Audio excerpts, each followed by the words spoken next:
औद्योगिक क्षेत्र पर बढ़ते दबाव को कम करने के लिए सरकार ने थोक गैर घरेलू एलपीजी की आपूर्ति को फिर से पटरी पर लाने का निर्णय लिया है। अब औद्योगिक इकाइयों को मार्च से पहले ही उनकी कुल जरूरत का 70% हिस्सा मिल सकेगा। हालांकि पूरी व्यवस्था को संतुलित रखने के लिए सरकार ने रोजाना कुल 200 टन की एक सीमा भी तय की है। इससे पहले अंतर्राष्ट्रीय तनाव और आपूर्ति श्रृंखला में बाधाओं के कारण इस सप्लाई को घटाकर मात्र 20% कर दिया गया था, जिससे कई कारखानों में कामकाज प्रभावित हो रहा था। अब इस नए फैसले से फैक्ट्रियों में मशीनों के पहिए फिर से तेजी से घूमने की उम्मीद जगी है। इस राहत का सीधा फायदा देश के उन बुनियादी उद्योगों को होगा जो सीधे तौर पर उत्पादन से जुड़े हैं।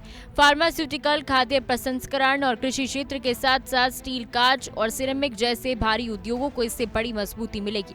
पेट्रोलियम मंत्रालय का मानना है कि इन क्षेत्रों को प्राथमिकता देने से न केवल औद्योगिक विकास दर में सुधार होगा, बल्कि बाजार में वस्तुओं की उपलब्धता भी सुनिश्चित होगी और लागत में भी कमी आने की संभावना है। सरकार का ध्यान केवल एलपीजी तक ही सीमित नहीं है, बल्कि उर्वरक और खेती से जुड़ी इकाइयों के लिए भी विशेष प्रबंध किए गए हैं।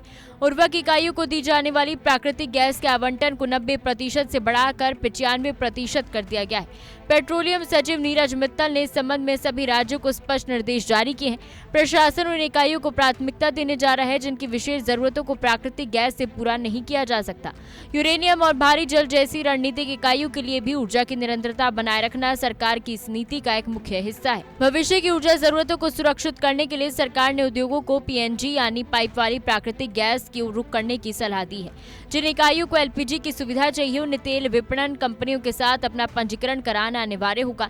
साथ ही उन्हें पीएनजी कनेक्शन के लिए भी आवेदन करना होगा। एलपीजी की अनुमति केवल उन्हीं विशेष परिस्थितियों में दी जाएगी जहां तकनीक या प्रक्रिया के कारण प्राकृतिक गैस का उपयोग संभव नहीं है।